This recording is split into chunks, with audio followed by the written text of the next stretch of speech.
We're here with Jonah Scott, and you will have the opportunity to ask your questions. If you aren't familiar with Zoom, there should be a button with a that says chat. Looks like a little speech bubble with some ellipses in it. Go ahead and open that. A little chat window will open up. Type your question, and I'll call on you. And if you want, you can unmute and ask it yourself. If you're a little bit shyer and prefer, I can read it out loud for you. Either way works for us. I like to start off with just some icebreakers. I mean, first of all, Jonah, if you want to introduce yourself, talk about some of the stuff that you're most known for and some of the stuff that you want to be most known for. Sure. Hi, my name is Jonah Scott. I'm a voice actor in LA. I've done Lego She in Beastars, Joe in Skate the Infinity. I'm Tatsu the Immortal Dragon in The Way of the House Husband. I'm Aiden Caldwell in the upcoming video game Dying Light 2 as the protagonist. And I've done a bunch of other things like Phoenix Man and One Punch Man. And I've recently, Record of Ragnarok came out on Netflix. And I am, what's his name? Adam, the father of humanity, and Record of Ragnarok. And I got a bunch of other stuff coming out as well. But some things I want to be known for, I guess I'm actively doing more motion capture work, I guess, in Los Angeles. I'm doing vocal performance capture, which is different than mocap. It's not like a body performance thing. That's just you sitting in the middle of a room with what's called an Annie, because they give you aneurysms. They're called an Annie. It's because it's like they're really this really tight rig that's on your skull that's like, just constricting on your head. But it's got a mic on it. It's got a light. It's got a camera. And it's just like this weird kind of like sci-fi thing on your face, but that's vocal performance capture, and I've been doing a lot of that lately for some video games, and that's super exciting. But that's like end game stuff, and That's awesome. I just love doing anime because then I don't have to wear that thing on my head. Yeah, no one, I'd like, oh boy, I'm going to get some aneurysms today. Yeah, I only wear it about 45 minutes, and then they give you a break. But Thank you God. get like a handful of lines done in 45 minutes. How physically intense is motion capture? You've got to just do all the It is motions that way the more character's doing. Yeah. physically intense than I thought it was going to be. Because I'd watch those behind the scenes thing, and it's like, oh, you're on a soundstage, and it's just like you're performing, right? But that's not where you start. A lot of the people who were doing motion capture professionally now are like stuntmen. They have been doing, full body movement work for years. I went and saw a stunt show the other day, and I hung out at a bar with a couple of the guys that were in the show and talking to them, and like one of them is the Tom Holland Spider-Man surrogate at the Avengers Academy that just opened. And like he's like, I've been doing motion capture work for video games and stuff like that, but it's like I'm not a titular character or anything, but I do a lot of the fighting. I do a lot of the tactical work in like Call of Duty. It's like there's a lot of other work besides being the protagonist and being the deuteragonist or whatever, a top build character. Than there is like, you can do pretty much anything when it comes to mocap, and a lot of it is stunts and flips and falling down and getting shot and getting beamed over the head with a mace and stuff like that and making it look real. So yeah. Sort of like the filler in voice acting, where it's not just all the main roles. You've got everyone doing additional voices and Walla in the background and Oh yeah. Well, I did all Walla of the other that. day. It's something you still do if you're brought in to do anime. Yesterday I was doing a brand new show, and it was with Funimation. And if you do stuff at Funimation and you finish early, because I'm just that good, if you finish early, they're like, hey, so we got like 2 or 3 other shows that we're doing right now, and then since they all work in the same like localized area, they're like, hey, can you come over here and direct this for me with this show? We got Jonah here on the line because I'm doing everything remote. We got Jonah here with Source Connect. We're gonna have him do bits in this show. So if you hear me in another show that I'm not like a protagonist or a main character in, odds are I was doing another show when I was recording that, and then they just so happened to bring me in for the last bit. It's like you can be a guard that says like halt, who goes there, and has a conversation with some people, or you can be this cop that's like, you can't go there, you go away. And I'm just like, in my additional voices credits, there I am, Jonah Scott, and I don't have any other credits in the show. It's just them just sprinkling me around Funimation, doing whatever they will with me. But that's fun because then you can like experiment with voices and you can put in little memes that you and the director have. Like if you're friend, I'm friends with a lot of the directors at Funimation and who work around in Sherman Oaks. Like I grew up doing honestly fan dubs and indie stuff with them.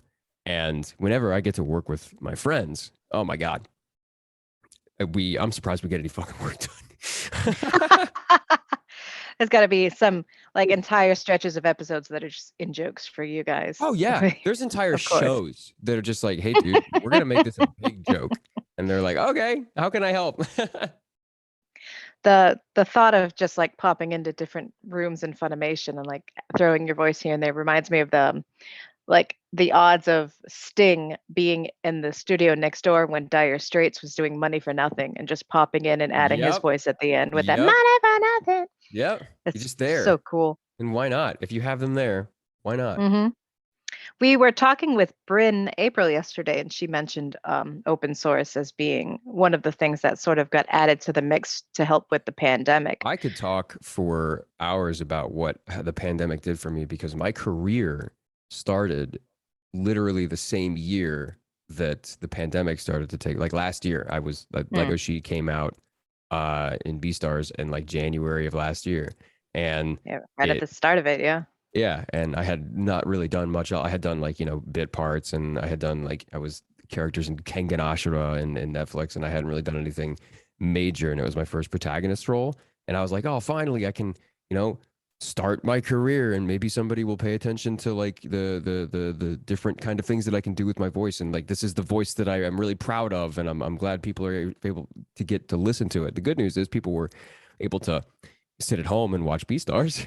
Mm, But the bad news was we had to completely re-engineer how we did this. Now, I have been doing dubbing and remote work, a remote VO work for almost a decade at this point, and it it wasn't professional work when I was living in Cincinnati and living in South Central Kentucky and wherever.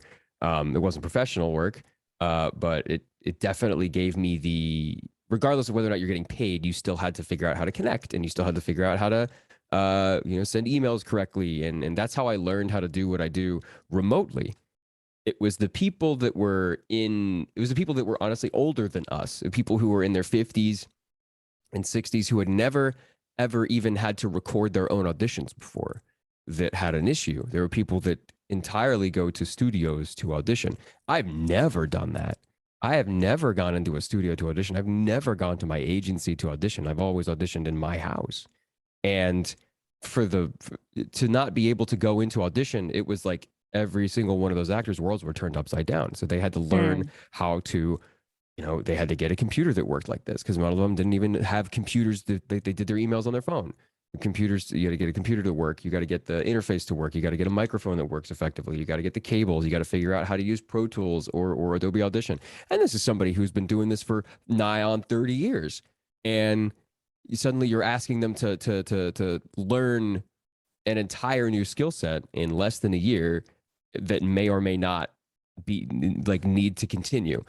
The good news is it looks like remote dubbing in some capacity is going to keep going. So if you guys watching right now or listening right now want to be actors, it got a lot. COVID made your job a lot easier because you don't have to move anywhere to like be a part of an anime. Okay. If you want to be in a video game or something, if you want to do other things in VO, it would be smart to move. But if you want to drop into for an anime, every couple of months while you're, working on campus or something like that, that is really easy to do. I, there, Akudama Drive was a show that came out earlier this year. Excuse me if I get a little dry. But Akudama Drive came out earlier this year. And the entirety of Akudama Drive was remote. All of it. None of it was done in house. None of it. And the actors in Akudama Drive's dub it was the production company that produced Akudama Drive really likes to use this term because it's very buzzwordy, but it is a tri-coastal dub, which means that there were people from the Texas, like Gulf Coast, the West ah, Coast, and there were people from New York City. So there was like people from all over the world came in to do this, and it was like one of the most diverse, well, geographically diverse casts that that anyone's ever seen. Like it's crazy that something like this happened, and it wasn't a huge budget or anything to fly anybody out. It was just crazy that they got DC Douglas, who like really only does video games and rarely comes out of the woodwork. He came out to do Akudama Drive. There was Veronica Taylor came out to do Akudama Drive. It was crazy, and the best part is that Brittany Lauda is a really good friend of mine. Brittany Lauda has just the clout to be like, hey, come be in my show, and they're like, okay, sure. But yeah, it's COVID. COVID dubs are there. A lot of people are going to complain about the audio quality. That's just how it's going to be. Sorry, if the dub came out in COVID, we might go back and redub it. Just because of we had to get the show out, and there was only so many ways you could do that. So sorry if the dub sounds like crap, but from a technical standpoint, but from a performance standpoint, I think a lot of COVID dubs are very, very, very good because of who they could pick from. There was no compromising. You could pretty much get anyone within reason. Mm, cool. So you've got a pretty decent variety of roles that you've played. Obviously, Legoshi and Joe are fairly different just in forms of personality, but then you look at a wider things like Yandere Simulator. That's out there. Yeah. What's been your favorite and why? I every voice actor's cop out answer. There's the favorite. There's I'm playing with the one I'm doing right now. But I Legoshi is probably one of my favorites right now. Again, my career is only about a year old, so that it might change. But Legoshi started my career. Legoshi made it so that people could hear me do what I do best.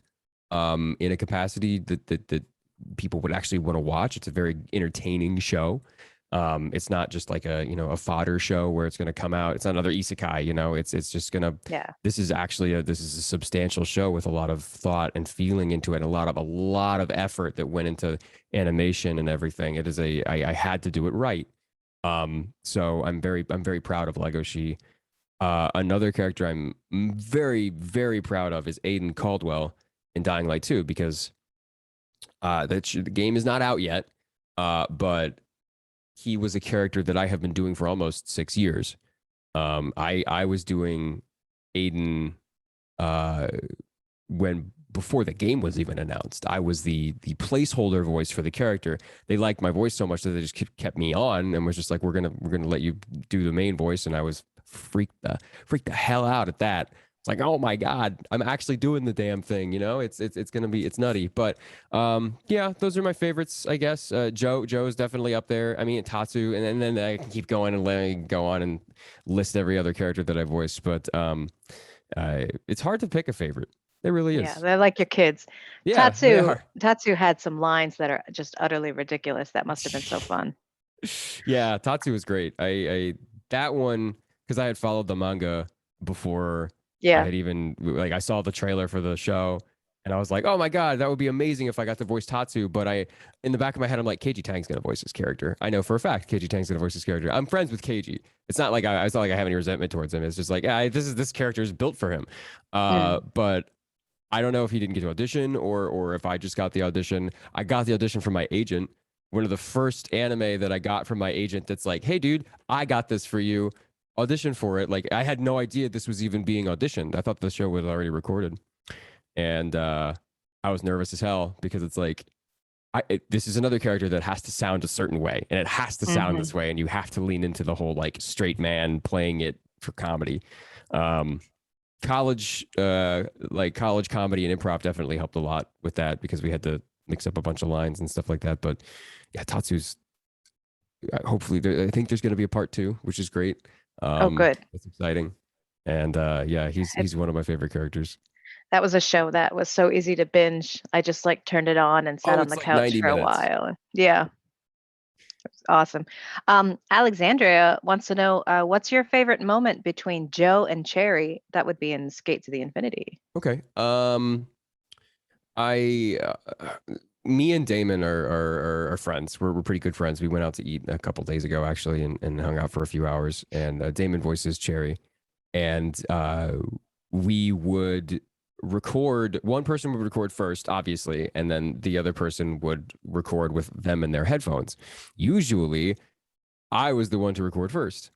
And whenever I recorded, I was like, "Hey, Damon, I did this, and I leaned into this, and I made sure that this read really well, and this was my intention when I was reading this." And that's something you normally don't do because like you're not normally friends with everybody in the cast. But since Damon and I knew each other really well, we're the same age, like we live like 20 minutes from each other, we were able to kind of I guess kind of like act together apart, and able to bounce ideas off of each other and like just find out just how gay we wanted this scene to be, or it was much easier. And a few of those was the "you're too close" scene where he kind of demonstrates the love hug and gets really close to Joe, and it's like they're having this little quiet thing together while everybody is watching. That was hilarious. I absolutely love all of the end cards that we do together. Me and Damon do all the like the outros sometimes. Those are great. But yeah, also the hot spring, that whole like 90-second chunk of them just bickering and arguing with each other when we know they love each other. Have you heard anything about a season 2 being in the works? I don't think there's going to be a season 2. This is Jonah Scott personal. My opinions are my own. I don't think there's going to be a season 2. I do think they really set up the groundwork for a couple of movies, though, or very long Oh, OVAs, like a couple 50-minute OVAs, maybe something like that. I feel like that might be in the works. But I again, I have no authority. We don't talk to the studios or anything yeah. like that. It's just a hunch as an anime viewer and somebody who enjoys consuming the media that I produce. It seemed like a fairly self-contained story. They wrapped it all up pretty But it's nicely with the characters. so damn popular that I It's don't think true. they're just going to let that sit there, because they're still That's true. actively making art and like promotional stuff for it. So I don't see why you're going to leave that money on the table. No, I don't think so. Brooklyn, is that a question that you would want to unmute and ask yourself, or do you prefer that I field it? Get a little interactivity in here. Oh my god, that's so embarrassing. Hello. Okay, hi. So me and my friend just wanted to ask, how do you get into the headspace of Legoshi when voicing him? Okay. Can you mute your speaker? Oh, there you go. Cool. Sweet. Excellent. I'm getting some echo. How do you get into the headspace of Legoshi when voicing him? It's a lot of there's no real rituals or anything like that. I consider myself to be fairly, I guess, Legoshi like in a lot of aspects. I resonate with a lot of his feelings, especially back in high school. So it's a lot of just whenever you go on stage, you have kind of maybe 10-15 seconds to yourself that you can kind of like, you've rehearsed this so many times, you're backstage, you're going to go on at a certain point, there's a certain line cue or sound cue or lighting cue where you're going to walk out on stage, right? And you take those 10 or 15 seconds to kind of relax or chum it up with your friends who are also backstage in the wings. And sometimes before I go on stage, we talk up until I talk with a friend up until I'm literally walking out on stage, or I'm like laughing as I go out on stage, or something. That's something that they try and get a rise out of me. I liken those 10-15 seconds before I walk out on stage to the 3 beeps that you hear before you start to dub. You can be doing pretty much anything as long as you come in on the 4th imaginary beep. If you guys don't know, when you dub, to get the timing right, you'll hear pre-roll, which is like, a little bit of the show before the beeps, and then you'll hear beep, beep, beep. And on the 4th imaginary beep in your head, you think on the 4th beep, I'm a drummer, so rhythmically on the 4th beep, you begin speaking. And those 3 beeps, I just try and relax. I try and figure out where I am, who I'm talking to. There is a certain voice that you have to kind of get into, but Legoshi is very close to my natural speaking voice, and I don't really have to move my chords anywhere. I don't have to get into it unless it's a physical scene. I don't have to get into any sort of physical headspace. Legoshi is a very internal character, so a lot of the expression, even a lot of the expression, is internal and very subtle in the ways that he speaks. So it's very cinematic, and it's very it's theatrical in the way that it's like you have to emote with your mind and your body and everything with that particular character. With Tatsu, I'm literally just screaming most of my lines. With Formaggio from JoJo's, I'm literally just screaming most of my lines. But with Legoshi, there is dynamics there. There is ups and downs. There are, multiple thoughts running through his head at any given time. So getting into character as Legoshi is less getting into character and more like, okay, where am I? What am I doing? This sounds terrible, and it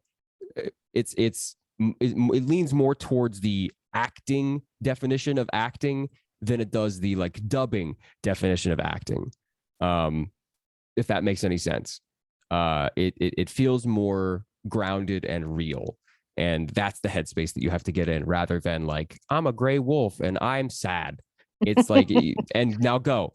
It's more like I'm having very complex emotional issues while I'm trying to, solve a murder, and I'm trying to, do a bunch of other things that like a teenager really isn't supposed to be doing, but he's been thrust into the situation. It's a lot of emotional work and less like I have to make my voice sound a certain way. I hope that answers your question. That's awesome. On the topic of being just about ready to record, do you have a warm-up process or a warm-up routine? And if so, can we hear it? Yeah. Usually before I go to a session, an in-person session, I drive to the studio. And when I'm driving to the studio, I either listen and sing the OP to the anime that I am like going to.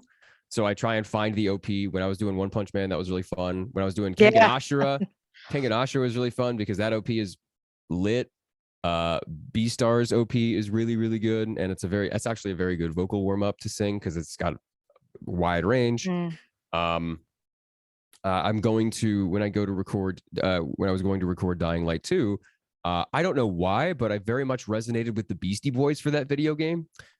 So I would go and I would listen to a lot of Beastie Boys, and the very mechanical style of rapping that they do is a really good vocal warm-up. Honestly, if you know the lyrics to like No Sleep Till Brooklyn, oh my God, it's just blah, blah, blah, blah, blah, blah, and it's a very good vocal warm-up to getting your articulatory organs in check.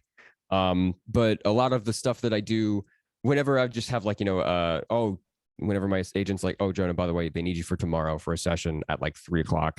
And it's for, I don't know who the character is, or like, I don't know what they're going to have you do. I don't know what the show is. This is a live action show, or, some thing that I personally, as a voice actor, I will care about because it's my job. But like, I'm not going to watch the live action documentary that I am dubbing, so usually for those you do glissandos, which is, and the goal with those is when you're flipping between your head voice and your chest voice, you don't want to hear the switch. So that's the goal. That's the gamification of that warm up, is when you go, ooh, you don't want to hear the ooh, ooh, ooh, ooh. You're trying to flip. Make that as smooth as possible. So that's the challenge there. Obviously, there's other ones.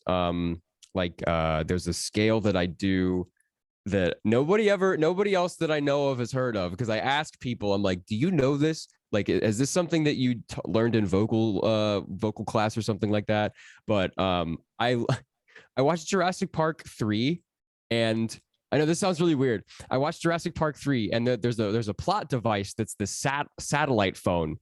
And the satellite phone has a ringtone that goes la, and that I was like, that's the coolest. That's a sweet warm up as like as a singer. Like just sing the sat phone ringtone From Jurassic Park. from Jurassic 3. Park 3. It's like and you go up a half step, up a half step, and you just go all the way, go up, and then you go down, and then you go up, and I love it. As all the greats did, of course. Yeah, you're right. Yeah, there's like tongue twisters, like red leather, yellow leather. You know, Yeah. I would like a cup of coffee from a copper coffee pot. What to do to die today at a minute or two till two. You know, things you learn in voice and movement classes. But yeah, I love those. Alexandria, if you're able, I know it's kind of windy where you are, but you can go ahead and unmute and ask your question if you like.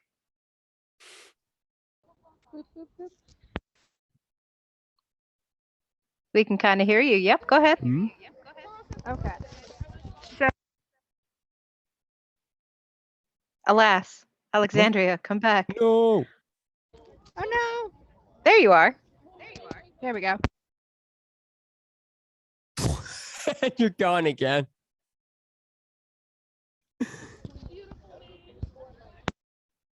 Can you hear me? Yeah, I can. Okay. So I follow you on Twitch, and I was Okay. wondering if you were going to be doing another Skate the Infinity like group voice actor panel. Okay, fun thing. A group panel. I don't know because like, dude, Damon is so busy. Like, he's directing and he's acting and he's like, he hardly ever leaves his room. I fear for that man's mental sanity. But he's hard to pin down, as is a lot of the other actors, because they are, you know, some of them are stage actors. Some of them are like, you know, they have day jobs. One of them's a lawyer. Like, they have other jobs that they're doing. I am a full-time voice actor and Twitch streamer, so I try and get as many people as I can to come in. Rye McKeon, who voices Mia, is also a full-time Twitch streamer and a voice actor. And tonight, I don't want to, you know, hawk anything that's not PortCon official, but Go tonight for I'm it. signing autographs that are mainly Skate the Infinity focused. There's some Legacy stuff sprinkled in. You know, I'm trying to move stock, and you know, people want Legacy autographs and things like that.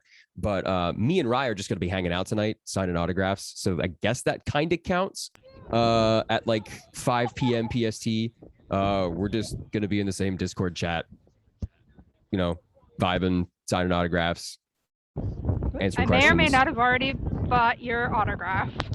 Yeah, we got them over there. They're just sitting on the floor because I don't have any space in my room because I quickly outgrew the space. So if that's 5 Pacific Standard Time, that would be 8 o'clock for us here in yes, Eastern. 8 EST. Just for the room to note. All right. And you know what? I'm going to find your Twitch and post that in the chat for people as well. Yeah, thank you. Boom, that was easy. It's Jonah Scoot, yeah? Yeah, it's Jonah Scott, not Jonah Scott. Fun That's story behind adorable. that. I had twitch.tv/Jonah Scott when I first started streaming, and then I stopped streaming like midway through college because I was doing poorly in my classes, so I'm like, all right, I gotta focus on class. And I forgot the login and the email address for that, so I was just like, somebody has twitch.tv/Jonah Scott, and it's just kind of sitting there. So I made twitch.tv/Jonah Scoot, and that just kind of became my brand after a while because I'm like, I can't change it. So there you go. Fun story. It's cute. Thank you. I think so. Good. Brooklyn is wondering which character that you voiced do you relate to the most? I was talking about this last night. I find little nuggets of myself in every character that I voice. For example, Tatsu is like an outlet for me trying to be literally as cool as possible. Every line that I read as Tatsu is action movie one-liner. That's every time I was thinking that. I'm just like, this has to sound as cool as possible. This has to be like, people have to be like, oh my, every line, people have to be like, oh hell yeah, like yeah, let's keep going right on, yeah. So that's my like fantasy cool person persona. Same with Sniper Mask. Every line Sniper Mask had to be as cool as possible. And then there's like the group of dads that I voice, where it's like I have a very, very soft spot in my heart for vulnerable dads in media. Oh Every time God, I for see real. one, I'm like, oh my God, this doesn't happen enough. We don't see enough crying dads. We don't see enough sensitive dads. We don't see enough dads who care. So Joe is as paternal as I could possibly make them. Tatsu, even in a way, is very paternal. Adam is his character is literally the father of humanity, and he has this big monologue where it's like, "Do I need a reason to protect my children? Like, I care so much for my children." He talks about babies crying and stuff like that, and it's like I just kind of oopsed my way into playing dads and older brothers, and I am an older brother. I have a brother that's 10 years younger than me, and Wow. he's 18 right now, and I feel very obligated to show him the cool older brother side of stuff.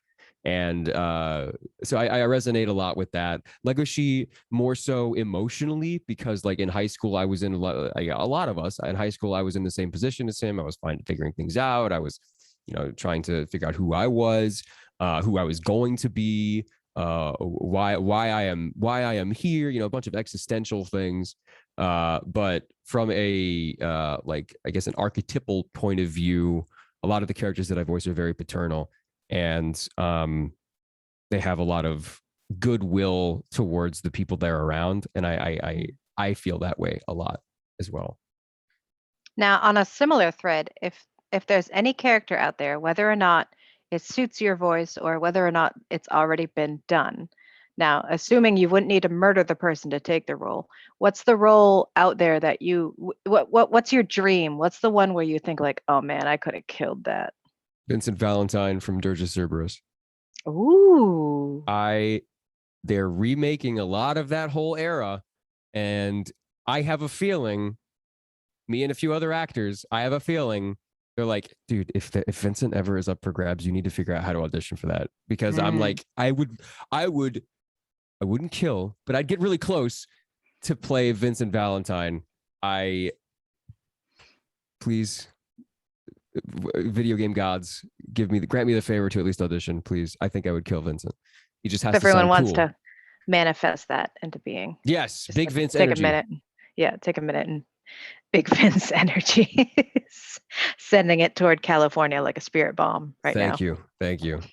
But yeah, Vincent Nope. Valentine would be great. That or some kind of like a fully, like, it's no secret that I sound like Troy Baker and Matthew Mercer, and I want to kind of lean into that to some extent, and because I want to do what they do. So any characters that they have that in that archetype that they are not available to play, throw them my way. I'd love to try it. And boy, you talk about like the caring father, but also a badass. Troy Baker's got that one like nailed to the wall. Yeah. And I mean, he's Matt an Mercer amazing could probably be actor. anything. Yeah. Cool.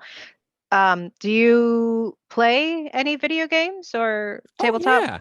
All the time. Card games? All the time. I stream on Twitch. I play that's right. I play Overwatch, Apex Legends. Right now I'm playing a game called, this is silly, it's one of my filler games, but I'm playing Power Washer Simulator, which is the most relaxing thing I have played in a long time. Satisfying. It is so great. Satisfying. I've played it for like I turned it on and I was like, I looked at the clock and it's like, oh my God, 3 hours have gone by. And I'm just power washing a fictitious backyard, and it's like, oh my God, it's so relaxing. But yeah, I play that. The Dying Light 2, which is the game I voiced the protagonist in. I played Dying Light, the original Dying Light, that was the first game that I played when I moved into my first apartment in Los Angeles before I auditioned for the character. So I was already a huge fan of Dying Light before I got to audition. And I got the sides, and I'm just like, wait a second. I'm like looking through and finding context clues, and I'm like, this is the sequel to a game I played like 2 weeks ago. Like, oh my God, this is crazy. That's cool. It's the most surreal thing. Like I had the whole like big fanboy moment, but yeah. I play all kinds of video games. Any upcoming roles that you're super excited about? that you Well, can speak of. If not, yeah, that's cool. the one I can talk about is Aiden. I can't tell you guys too much about it because the company is very slowly releasing a lot of information, because they've been silent for the last year because we've been cooped up in our houses. But I'm very excited for that to come out. It looks great, and I really hope you guys you don't have to pre-order it. But I really hope you guys at least read the reviews and make a decision for yourself as to whether or not you buy it. Also, I'm in it and I am the main character, so you'll hear my voice all the time. And I think that's as a streamer, I think that is the coolest thing ever. Because it's just like you're playing a video game, you voice you're the entire character. It's nutty. But yeah. Will you stream it when it comes out? Oh, I think that's gonna be my life for like 2 months when it comes out. Like I'm just gonna Brian be Deckard parked. when Detroit Being Human That's came out. exactly Yeah. what I like. I've talked to him off and on through emails, and he's like, "Yeah, dude, that's exactly what I did, and it's working out so far." And I'm like, "Yeah, man, I'm just gonna play dying." Like, how crazy is it that my job is gonna be playing a video game that you voice the main character in for like a month? It's nuts. A little bit Inception. Yeah. If you told 13-year-old Jonah that, he'd tell you to shut up and go back to playing League of Legends. Like, it's there's no way. Nick, that's a good question. If you want to unmute and ask it to Jonah, feel free to do so. Oh, We'll give you a Nick. second.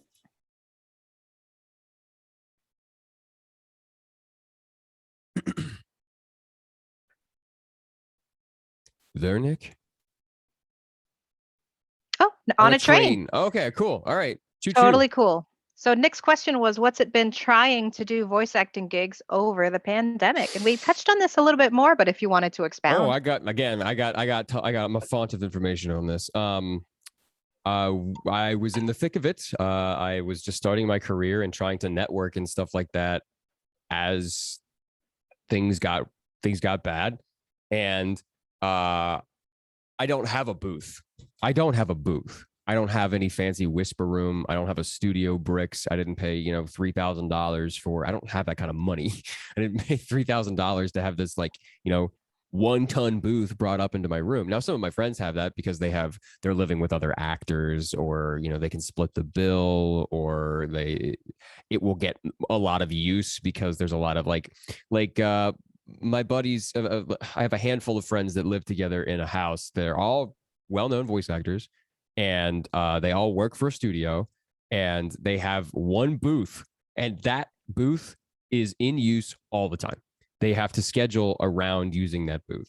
And that's just as COVID. Usually they'd be going in to record, but there's these 5 actors and 2 directors that live in this house. It's crazy. Trust me, it's cramped. And they all share bathrooms and everything, and these are working actors. We're not making millions of dollars. We're it's basically like a theater troupe, I would imagine, in a surrogate stance. But yeah, they have to keep cycling in and out of that booth. Like a session I had the other day, it's yeah, we got another session coming in, so I got to move workstations. So it's been a lot of, when I was doing this online, we all had this pipe dream where we would all live together in a house, like a voice acting frat house, and we would all share the booth and that things like that. But once things become professional and there's money on the line and there's deadlines and things like that, it's one thing when you're, oh, we're gonna do this visual novel or whatever that we made together and it's gonna be great, and then it's Funimation has 9 shows that they need us to get done in 2 weeks. That's not gonna happen. So we will be getting everything in late, and we're just gonna have to deal with that. That's just how that's just how it's gonna work. We're just gonna have to take that because we don't have there's a stark contrast between what people think that voice acting is going to be during COVID and what it is. The companies didn't stop. They're what do you mean? No, we're not moving the deadline. No, we're paying you to do this, right? We're not giving you any concessions. That happened across the board. A lot of studios were swamped because they couldn't bring actors into their multiple booths. So once they figured out the pipeline, things became a little bit more smooth because all the actors were able to they were figuring out, okay, who has the setups that can do this? We can get these people in. They are living at home, so we could pretty much ask them to do whatever we want, whenever we want. That's another red flag for a lot of studios, is that like, oh, you're at home. Like, of course you're working at home. You can be writing, like, you can write 3 scripts in a week, right? No, that's if you don't know anime timetables, that's nigh on impossible. If you want a good script, that's nigh on impossible. But as just a guy who acts, I'm not a writer, I'm not a director. I would like to direct maybe occasionally, but I'm not a full-time director at all. It's been pretty nice. I have a closet that I have retrofitted. I have taped up and nailed up sleeping bags and pillows and blankets into the inside of the closet. I have a laptop in there. I have some sound foam in there, but it is a sliding look. That's my booth. Hold on. That's my booth. It looks comfy as heck. It's hot. It gets warm in there. It gets very warm in there. There's no ventilation or anything. So every like hour and a half, I'm like, hey, can I take a second and fan my booth out? And everybody understands, obviously. But it's a lot of making sure that scheduling works, because again, studios are like, you're at home, so we can technically tell you to do whenever. And that's what I got an agent recently. Yeah. The great Ben Diskin quickly became my friend after Beastars.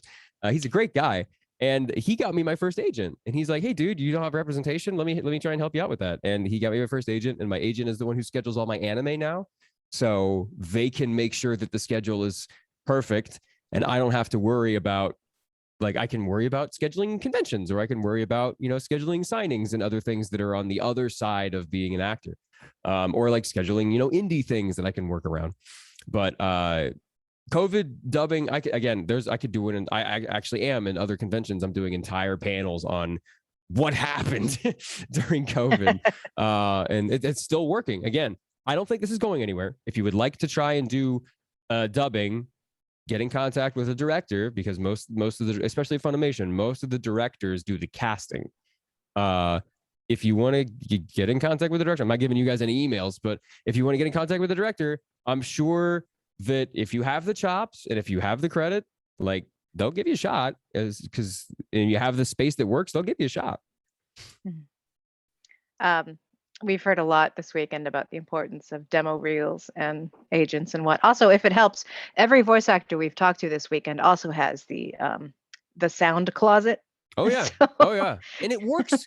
It looks jank, but like, I have gotten, like, your studio sounds dead. It's dead in there. There is no reflections. There are nothing. It is just your voice, and it sounds great. And what are you using? And I'm like, I'm literally in my closet, just with taped up, like, velour blankets on the wall. Like, Alyssa, I see you. If you want to unmute, you can ask your question.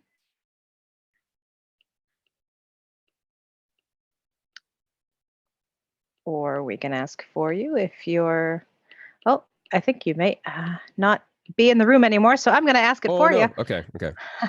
Are there any shows or games that you wish you could have been a part of? I actively want to be in a Naughty Dog production of some kind, whether it's, the next inevitable chapter in Uncharted. I know Thieves End kind of ended the series, but there's a whole universe there that they won't not touch. I mean, once Tom Holland is attached to your property, it's not going to die. So maybe in an Uncharted game, that would be amazing. Maybe in a hypothetical, The Last of Us 3 or something like that. I would love to touch that and be a part of that universe. Resident Evil, I'd love to touch that and be a part of that universe at some point. World of Warcraft, as much as the game has kind of died off, it's part of my childhood, and I would absolutely love to play a raid boss or an NPC or a lore character or something like that. I got to be a part of Elder Scrolls. I voice Count Verandis Ravenwatch in Elder Scrolls Online, and it's just this really deep, low British kind of like magic scientist, and he's fantastic, and I got to be a part of that, and that was a dream come true. Recently, I can't talk about that. Fuck. Yeah. Unfortunate. But in Dying Light, again, I got to be a part of that universe. That's it's less like game universes and more like genres that I kind of want to try. Right. So the first person action RPG protagonist, I'm getting to do that. I'm getting to do that Aiden Caldwell, like Dying Light 2 thing. That's friggin' amazing. I'm so happy. But I'd like to try, I'd like to try being a shonen protagonist. That would be neat. I'd like to try being, a seasoned villain or something like that. The big bad evil guy. I'd like to try. I like to try a lot of stuff. I got a lot done. My goal for 2020. Fun fact: my career goal for 2020 going in January 1st was I want to voice a character that shows up in the OP of an anime, and it's like, well, you already did that. So is anything else like that happened like the second week of January, and I'm like, well, what do I do now? Like I have to sit down and think of my other goals, but I honestly haven't had time because everything's just been kind of taken off. But yeah, I'd love to be a part of all my childhood things. Ratchet and Clank. Hopefully, maybe. Yeah. I thought of this question last night and it made me laugh, so I'm just going to throw it at you. The opening to Beastars is one of the coolest things I've ever seen. That claymation is incredible and the song is amazing. Have you ever gone swing dancing? I did. I have a bachelor's of fine arts in musical theater. So a lot of what we did was learning different genres of dance and swing dancing. While I liked doing it, like that was maybe a month of classes. I wasn't very good at it. I'm very good at tap dancing. I was actually pretty good in my class at tap dancing. I am good at certain types of jazz and ballet, but tap dancing, because I'm a drummer, tap dancing is just like second nature to me. And even my teacher was like, "Ooh, you're pretty good." I'm not going to do anything ever with tap dancing, but it was just something I was good at. That's cool to have under your belt. You never know. You might end up on like oh God, what's it called? Postmodern jukebox. They're always using tap dancing. Yeah, especially if I need like if I ever do any stage work or anything like that, that's like, hey, you just so happen need to be good at tap dancing. Okay, cool. Or like a film job that's like, you need to be good at tap dancing. Special skills. That's the back of your resume. Don't be like one of those actors who's like, of course I can ride a horse. Yeah. And then you get on set and have you there was a famous actress who I forget who it was. I think was it a Mary Elizabeth McGlynn? I don't know. No, Jennifer Hale. I think it was Jennifer Hale that was like, hey, I can ride a horse. And then she like either she crushed her pelvis or like broke a femur or something like that. Oh my God. It was crazy. Anyway, yes. Brooklyn asks, when did you decide that you wanted to do voice acting as your full-time jobbo? It was less a decision, more okay, this is taking up more time. Do you want to do this full time or do you want to do this full time? And I moved out to LA and I started streaming. It wasn't very successful. I wasn't a voice actor like for anything major. Nobody really wanted to watch me because I didn't have any like super special skills. I wasn't incredible at a video game. I was just, your bargain bin standard gamer that knew how to stream and was magnetic and like I had charisma, but it was like there was nothing backing that up. It was just like a big, smoke screen. And then I started booking roles and people came to watch me because of that. People came to watch me because I voiced Legoshi. People came to watch my streams because I voiced Joe or whatever. People came to watch my streams because I'm a voice actor that's just available. You can just watch me. I'm just there every day after 5 p.m. I'm just there and you can interact with me. And that my stream kind of grew with my career. So I now have 2 pretty much full-time jobs. Not 40 hours a week, but like all day, every day, I'm doing one or the other thing. And I'm either streaming until like, 9:30 or I'm voice acting until 7 and then driving home. It's slowly becoming like, this is my life. And I'm doing voice acting, 30 hours a week and then coming back and then streaming if I have the energy.